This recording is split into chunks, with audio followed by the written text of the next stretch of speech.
ট্যাংরা মাছটাকে ভালো করে কেটে ধুয়ে পরিষ্কার করে নুন হলুদ মাখিয়ে ভেজে নেব 2 পিঠ।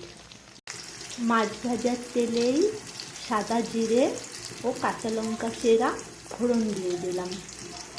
মাছের ঝোলের জন্য আলু আর বেগুন এইভাবে সাইজ করে কেটে নিয়েছি। নুন হলুদ আর হালকা একটু চিনিও দেবো। চিনিটা ভাজার সময় দেবো, তাতে তরকারির কালারটা ভালো হবে। দিয়ে নাড়াচাড়া করব, নেড়ে একটু জল ঢেলে দেবো সেদ্ধ হওয়ার জন্য। এবার ওপর থেকে জিরের গুঁড়ো আর ধনের গুঁড়ো ছড়িয়ে দেবো, দিয়ে আবার একটু হালকা ফ্রাই করবো।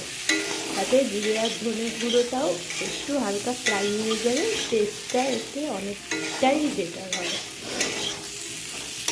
এবার জল ঢেলে দেবো।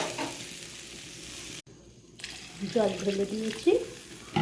জল ঢেলে দিয়ে যে মাছগুলি ছিল মাছগুলিও দিয়ে দেবো। এবার ঢাকা দিয়ে দেবো। মাছের ঝোল নামিয়ে নিয়েছি, একদম কমপ্লিট।